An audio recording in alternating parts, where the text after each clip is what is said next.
नमस्कार दोस्तों, मेरा नाम डॉक्टर ब्रजेश गुप्ता है। मैं एक क्लासिकल होम्योपैथिक प्रैक्टिशनर हूं और मैं पिछले 12 साल से प्रैक्टिस कर रहा हूं हर्षनगर कानपुर में। आज हम लोग जो डिस्कशन करने जा रहे हैं उस टॉपिक का नाम है माइग्रेन हेडेक। यह एक बहुत ही कॉमन समस्या है आजकल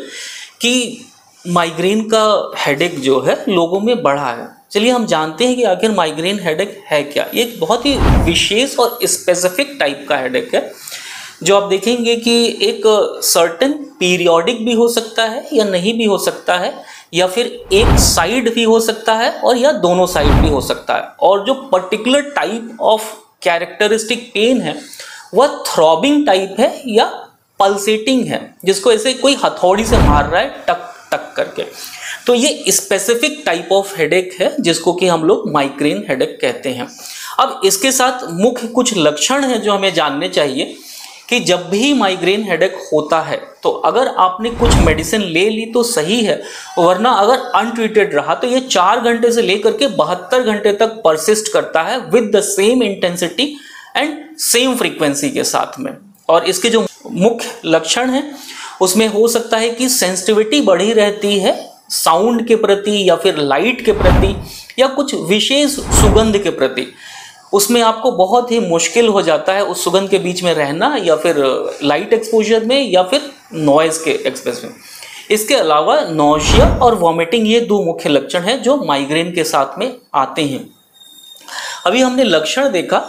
हम लोग थोड़ा कारण भी जानते हैं कि आखिर क्या कारण हो सकते हैं। जो पहला कारण है माइग्रेन का वो फिजिकल हो सकता है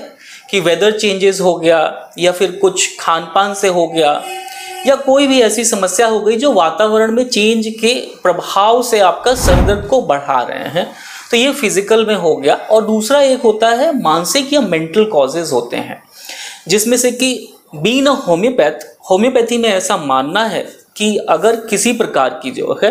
घबराहट, बेचैनी है या फिर किसी प्रकार की कोई एंजाइटी है या घर परिवार में कोई बहुत लॉन्ग स्टैंडिंग रीज़न है कि कोई सैडनेस की बात चली आ रही है या ग्रीफ वाली सिचुएशन है, तो यह सारी चीज़ें हेडेक को प्रेसिपिटेट कर सकती हैं,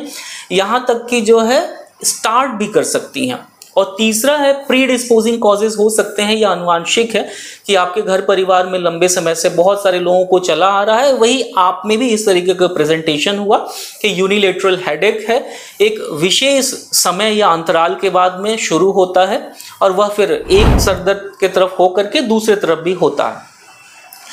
अब इसके अलावा जो समझने लायक बात है माइग्रेन की, कई बार तो जिसको भी माइग्रेन होता है इतने लंबे समय से हो सा रहा होता है कि कुछ ट्रिगर फैक्टर्स जो होते हैं, ट्रिगर ऑन करते हैं हेडेक को, वो खुद ही फाइंड आउट कर लेता है और उस चीज को अवॉइड करता है। और यही हम लोग भी अपने पेशेंट्स को एडवाइस करते हैं कि अगर आपके जीवन काल में जब से ये सरदर्द शुरू हुआ और कोई भी आपको अगर ट्रिगर फैक्टर लगता है कि कभी आपने कॉफ़ी पी ली जिससे आपका सरदर्द शुरू हो गया, या आपने कभी कोई परफ्यूम लगा लिया जिससे कि आपका सरदर्द चालू हो गया, या कोई किसी से कभी ऐसी एंजाइटी या कोई कॉन्ट्राडिक्टरी किसी से जो कॉन्फ्लिक्ट हो गया, तो आप इन सब को अवॉइड करके अपने सरदर्द या फिर ये माइग्रेन हेडेक के फ्लेयर अप से भी बच सकते हैं। अगर मान लेते हैं कि अगर हेडेक शुरू भी हो गया है, आपने पहले कोशिश की कि हाँ ट्रिगर फैक्टर्स हैं उसको अवॉइड करें, लेकिन चूंकि माइग्रेन क्या है कि एक सर्टेन पीरियड ऑफ टाइम में कई बार रिपीट होता है या रिकरेंसी होती है, तो अगर मान लेते हैं शुरू हो भी गया है तो हम जो प्रिकॉशंस ले सकते हैं वो आइस पैक भी लगा सकते हैं। क्योंकि इसका सरदर्द एक मुख्य कारण है कि जो हमारे ब्रेन में आर्टरीज होती हैं उस पर स्पाज्म के कारण शुरू होता है, तो अगर आइस पैक हम लोग अप्लाई करते हैं तो उससे काफ़ी रिलीफ मिलता है। या एक शांत वातावरण में अगर थोड़ा सा हम लोग आराम या रेस्ट कर लेते हैं तो भी आराम हो जाता है। और अगर आपका माइग्रेन हेडेक बहुत ज़्यादा उसमें नौशिया या वॉमिटिंग हुई है तो आपको काफ़ी सारे लिक्विड इनटेक करने चाहिए, उससे भी आपको रिलीफ मिलेगा। तो ये सारी चीज़ें जो है अभी आप समझ गए कि हाँ क्या है माइग्रेन हेडेक, किस तरीके से होता है या इसके लक्षण क्या होते हैं या फिर किस तरीके से आराम। लेकिन हमारे यहाँ होम्योपैथी में एक बहुत ही बढ़िया कारगर उपचार अवेलेबल है, जिसमें से कि अगर complete history of the patient ली जाए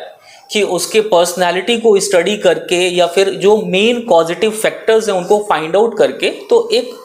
थोड़ा सा लंबा समय है लेकिन फिर भी एक तयशुदा समय में उस व्यक्ति विशेष को कंप्लीटली जो है माइग्रेन से राहत मिल सकती है और किसी तरीके का कोई भी जो है रीअकरेंस भी नहीं रहेगा। मतलब होम्योपैथी में कोई ऐसा स्पेसिफिक मेडिसिन नहीं है कि हम आपको बताएं कि हाँ कोई सेट ऑफ मेडिसिन हैं बेस्ट होम्योपैथिक मेडिसिन। जो होम्योपैथी एक व्यक्तिपरक चिकित्सा है जिसमें से कि आपके संपूर्ण लक्षणों के आधार पर दवाई दी जाती है, जिसमें से कि पहला ये हो गया कि हाँ क्या आपको बीमारी हो रही है, जैसे माइग्रेन हो तो रहा है लेकिन आखिर ये माइग्रेन शुरू कैसे हुआ है और इसके फ्लेयरअप्स कब कब होते हैं। अगर इन सारे लक्षणों को हम लोग जो है एक प्रॉपरली स्टडी करके एनालाइज करके होम्योपैथिक मेडिसिन दें तो डेफिनेटली आप इस बीमारी से जो है छुटकारा पा सकते हैं और हमेशा के लिए जो है। तो चलिए हम इस बात को यहीं कंक्लूड करते हैं और उम्मीद करते हैं कि ये जानकारी आपको पसंद आई होगी। Thank you.